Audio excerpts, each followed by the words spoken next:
Bonsoir à tous et bienvenue dans cette émission spéciale second tour de ces élections municipales qui auront donc pris une tournure inédite pour cause de crise sanitaire 15 semaines après le premier tour. Dans quelques instants, nous retrouverons Davian Mahé à Nantes qui reviendra sur les enjeux de ces élections. Nous vous dévoilerons les chiffres de l'abstention pour ce second tour avant l'annonce de ce scrutin. Un récapitulatif mode d'emploi de ces élections. Vous entendrez après l'annonce de ces résultats nos envoyés spéciaux sur le terrain en Ile-de-France, en Bourgogne-Franche-Comté, mais aussi en Pays de Loire et en Auvergne-Rhône-Alpes. Enfin, vous entendrez les quelques réactions dans la classe politique qui précéderont ces résultats. Enfin, nous ferons un point sur les grands titres de l'actualité de ce lundi. Bienvenue à tous.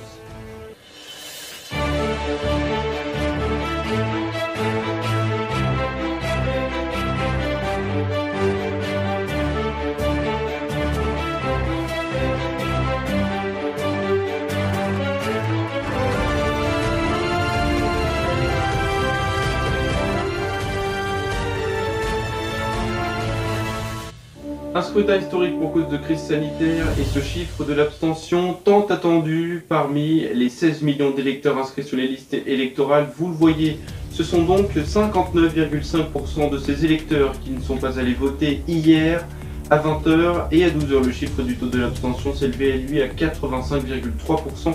Des chiffres historiques qui ne sont pas toujours les conséquences de la crise sanitaire qui touche le monde.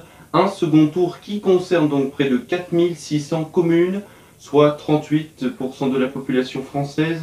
Regardez ces chiffres du taux de l'abstention depuis 1983 avec 20,3%, 26,9% en 1989, des chiffres qui continuent d'augmenter, de l'abstention avec 30% en 1995, en 2001, 31,1%, 38,8% en 2008, 2014 les chiffres de l'abstention s'élevaient à 37,8%. Et donc 59,9% cette année en 2020. Voilà donc pour les chiffres de l'abstention. Bonsoir Davian. En quelques secondes, pouvez-vous nous dire quels sont les enjeux et l'ambiance qui trament autour de ces élections ? Bonsoir Steven. Alors oui, je me trouve devant la mairie de Nantes, comme vous pouvez le voir juste derrière moi. Alors ces élections, ce second tour se déroule dans un contexte, vous l'avez dit, assez particulier. Après un confinement inédit de presque 2 mois et 3 mois après le premier tour, le second tour s'est donc déroulé hier soir. Les résultats sont assez nets pour La République En Marche, à part Pau pour François Bayrou et Édouard Philippe pour Le Havre. Alors l'avenir du gouvernement est en jeu en quelque sorte, puisqu'un remaniement devrait avoir lieu dans les prochains jours, dans les prochaines heures. Alors, est-ce qu'Édouard Philippe devrait rester à Matignon? Ça, c'est la grande question qui se pose. Mais outre le gouvernement, ce scrutin s'est déroulé avec le respect des gestes barrières, masques obligatoires et gel hydroalcoolique à disposition. Alors, pour le gouvernement, c'est l'acte 3 qui commence après la crise des gilets jaunes, la crise des grèves du mois de décembre. Place ensuite à la grève du Covid-19. Là, c'est l'acte 3. Est-ce que le gouvernement pourra continuer à mettre fin à son programme jusqu'en 2022? Il reste 2 ans. 2 ans pour convaincre les Français qui sont assez réticents face au programme du président de la République. En tout cas, ce qu'on peut tirer de ces élections, un enjeu national, c'est que l'écologie est au cœur de la préoccupation des Français, avec pas mal de villes qui ont remporté les écologistes et la gauche. Voilà pour ces explications nationales. Je vous retrouve dans quelques instants pour les résultats en Pays de Loire. Merci beaucoup Davian et on vous retrouve dans quelques instants au duplex de Nantes pour les résultats de ce scrutin. Avant de revenir sur les chiffres de ce scrutin, retour sur le mode d'emploi de ces élections municipales avec ce reportage d'Océane Mallet et Mathis Armand. En France, les élections municipales permettent d'élire les membres du conseil municipal de chaque commune. Ceux-ci sont appelés les conseillers municipaux. Ils élisent en leur sein le maire qui préside le conseil municipal ainsi que les adjoints au maire. Le mandat des conseillers municipaux du maire et de ses adjoints est de 6 ans. Depuis 2014, avec la mise en place des élections au suffrage direct, dit fléché, dans les communes de 1000 habitants et plus de 80% des électeurs français, soit 4 sur 5, sont conduits à désigner leurs représentants au sein du conseil intercommunal ou métropolitain. Les électeurs sont appelés à élire plus de 500 000 conseillers municipaux qui ensuite éliront eux-mêmes le maire de la commune au sein du conseil municipal. Les électeurs éliront aussi leurs conseillers intercommunaux qui gèrent les communautés de communes, d'agglomération, les métropoles, les intercommunalités. Le mode de scrutin se fait là aussi en fonction de la taille de la commune. Le vote par procuration, qu'est-ce que c'est? Si vous êtes absent le jour du vote, la procuration vous permet de vous faire représenter par un autre électeur. Bien évidemment, faites votre procuration le plus tôt possible, car des délais de traitement et d'acheminement sont à prévoir. Vous pouvez la donner à une personne qui est inscrite sur les mêmes listes électorales et dans les mêmes communes que vous. Elle n'aura besoin d'aucun document pour voter à votre place. N'oubliez pas de la prévenir car elle n'en sera pas informée. Il existe 3 institutions où vous pouvez effectuer cette demande. Le tribunal judiciaire, la brigade de gendarmerie ou le commissariat de police.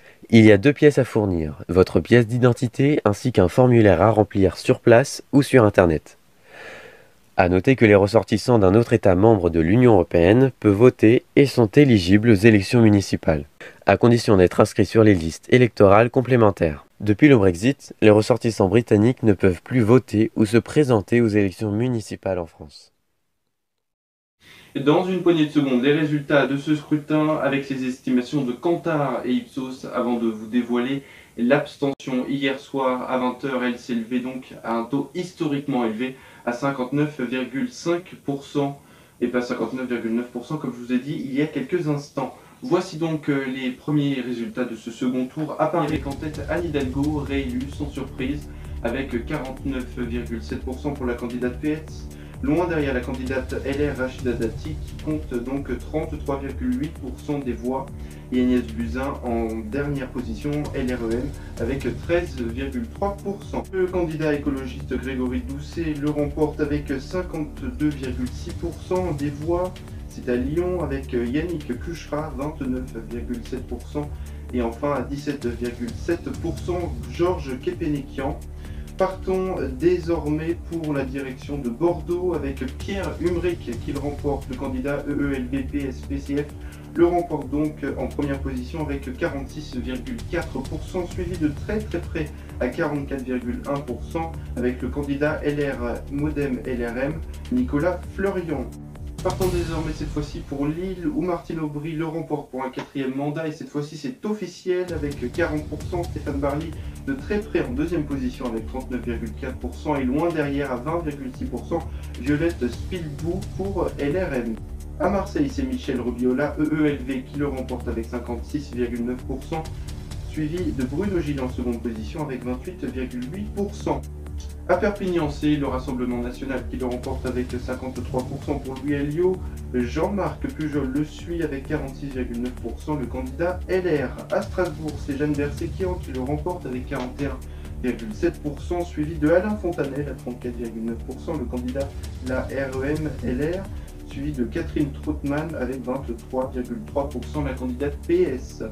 À Annecy, c'est François Astong à 44,7% qui le remporte face à Jean-Luc Rigaud, 44,6%, suivi de très près à 0,1 point.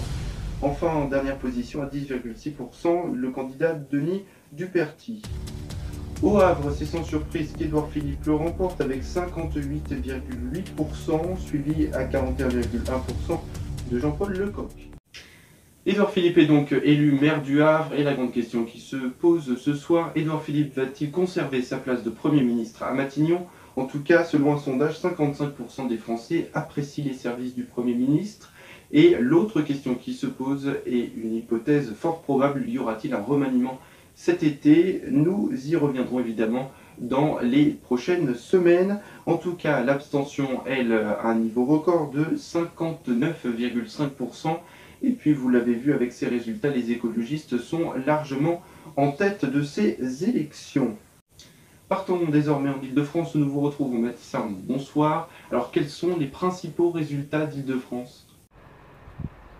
Bonsoir à tous, voici les résultats dans les principales villes de la région d'Île-de-France pour les municipales 2020 pour le second tour. On va tout de suite commencer avec la ville de Paris et c'est Anne Hidalgo qui est d'Union de la gauche et la maire sortante qui a été réélue avec 48,7% des voix, suivie de Rachida Dati d'Union de la droite avec 33,8% des voix et un score très faible pour Agnès Buzyn d'Union du centre avec seulement 13,3% des voix, c'est encore moins que pour le premier tour. Châtenay-Malabry maintenant, c'est Georges Siffredi d'Union de la droite et le maire sortant qui a été réélu avec 65,37% des voix, suivi de Stéphane Dieudonné d'Union de la gauche, 34,62% des voix. On continue maintenant avec Créteil, qui est une ville qui a très peu participé, qui est très peu allée voter, avec seulement un taux de participation de 22,64% des votants. Et imaginez-vous, c'est environ un Créteilien, un Cristolien sur 4 qui est allé voter, c'est très faible. Mais en tout cas, il y a des résultats, et c'est Laurent Catala du Parti Socialiste, et le maire sortant, qui va accumuler un 8e mandat et qui est réélu largement avec 69,82% des voix. Et Thierry Brecht des Républicains avec 30,17% qui est juste derrière lui. Saint-Denis maintenant, 32,52% de participation cette fois-ci, et c'est Mathieu Hanotin du Parti Socialiste qui a été élu, 59,04%, et il a battu le maire sortant, Laurent Russier du Parti communiste, qui a lui récolté 40,95% des voix. Parlons du taux de participation en Ile-de-France, cette fois-ci il est légèrement plus bas par rapport au niveau national. 33,94% sont allés voter pour ce second tour en Ile-de-France à 17h, ce sont des chiffres de 17h. Et en France c'était 34,67% à la même heure, donc c'est légèrement en dessous. Et par rapport à 2014, ça fait une grosse différence puisque c'est 43,78% qui étaient allés voter en Ile-de-France il y a 6 ans, et là on est presque à 10% de moins. Voilà ce qu'on pouvait dire sur les résultats de la région d'Île-de-France. Merci beaucoup Mathis, direction désormais la Bourgogne-Franche-Comté avec Hugo Petitjean et le reste de nos correspondants en région. En attendant, bonsoir Hugo Petitjean. Alors quels sont les résultats chez vous en Bourgogne-Franche-Comté ?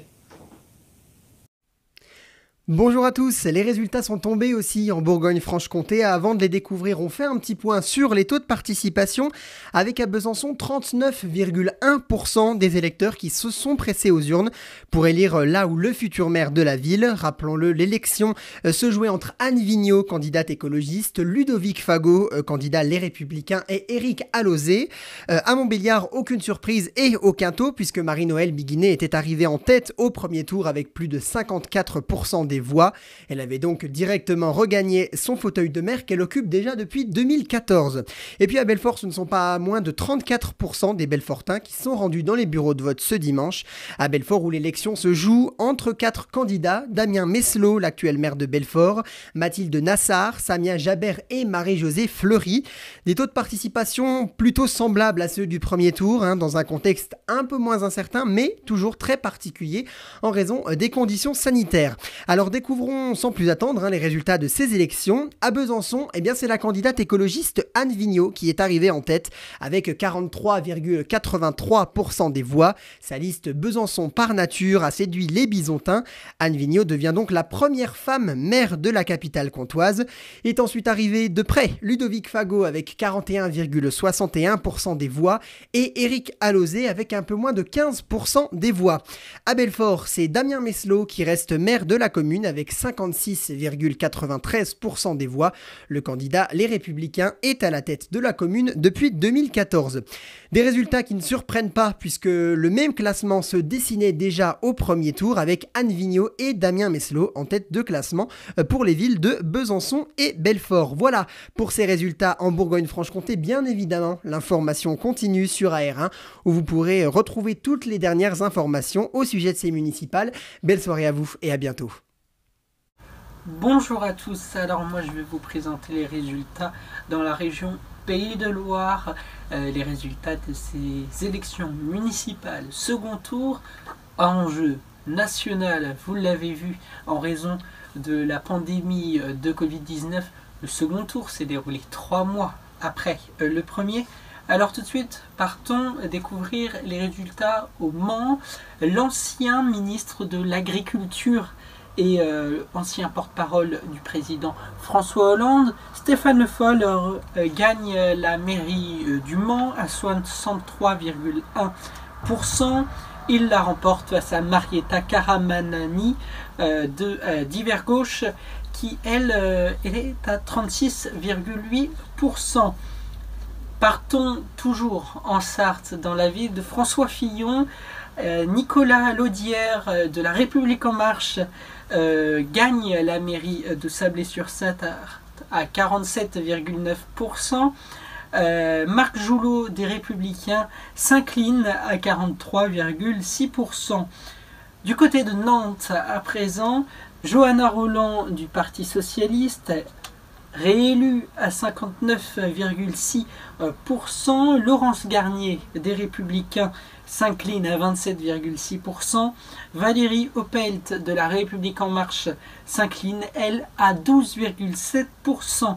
À Saint-Nazaire, connu pour son port, David Samson du Parti Socialiste réélu à 57,1% face à Pascal Hameau des Verts à 42,8%. Ensuite, partons à La Baule, ville de droite. Eh ben, elle restera à droite pour ces nouvelles élections municipales. C'est Franck Louvrier qui est élu maire à 48,06%. Il s'incline Jean-Yves Gaudin de La République En Marche à 41,7%. Et à La Baule, la gauche a recueilli pour Anne Boyer 10,1%.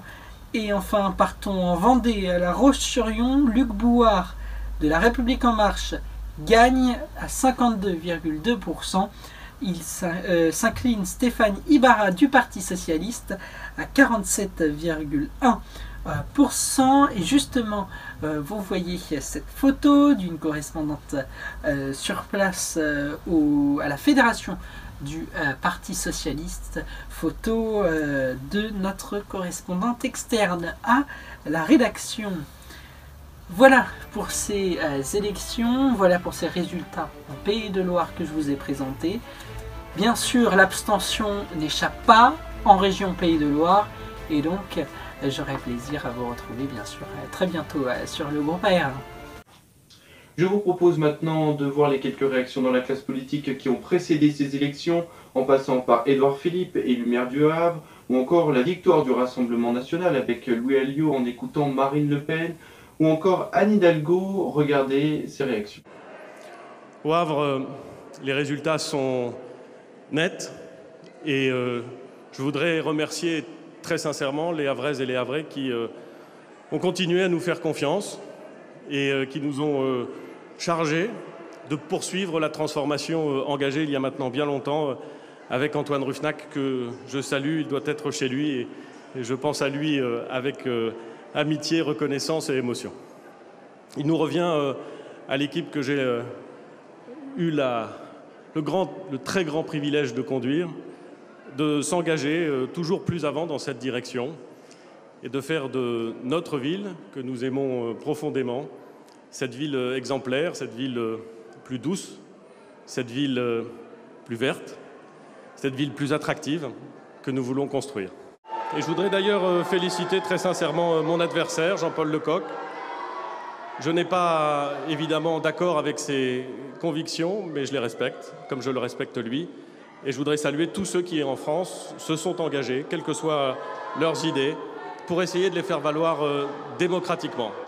Donc il y a cette victoire à Perpignan, il y a aussi la victoire évidemment de Ludovic Pajot à Brûlé-Bussière, qui est une très belle victoire également, une commune dans le Pas-de-Calais, et puis d'autres communes, Moissac, Mazan, Bédaride et d'autres qui vont arriver au fur et à mesure de la soirée. Donc c'est évidemment une satisfaction. Alors évidemment, cette satisfaction intervient dans une élection pour le moins étonnante, qui est également frappée par une abstention historique. J'ose espérer que cette abstention est liée exclusivement à la crise sanitaire. Je crains que ce ne soit pas obligatoirement le cas.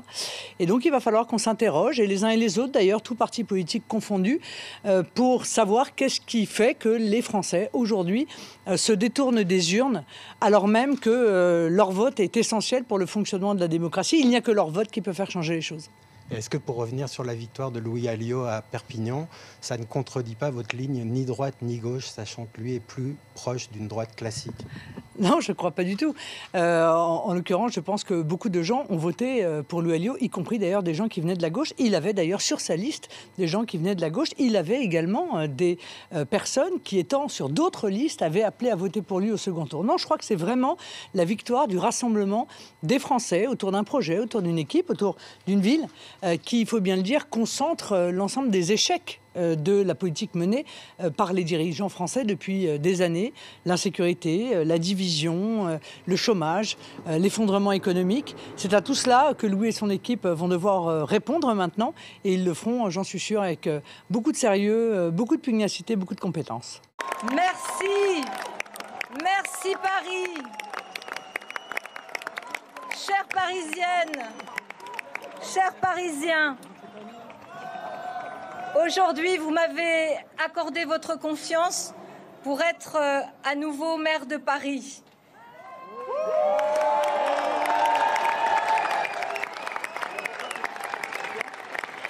Les circonstances exceptionnelles qui entourent ce deuxième tour de l'élection municipale rendent ce moment très particulier.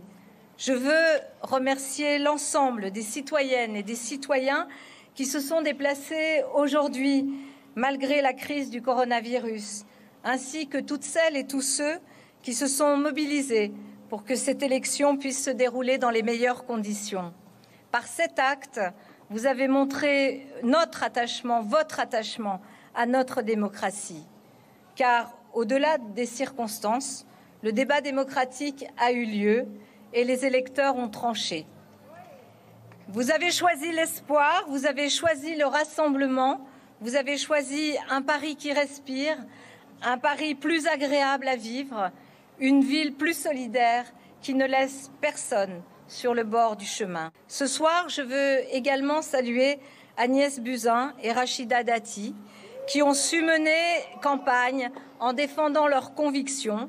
J'espère que nous pourrons travailler ensemble, malgré nos différences, dans l'intérêt des Parisiennes et des Parisiens. Présent pour la première fois dans une élection municipale, nous étions dans le deuxième tour dans 200 villes du pays. Et c'est un résultat que nous trouvons appréciable, même si nous l'avons géré d'une manière modeste et sans fanfaronnade.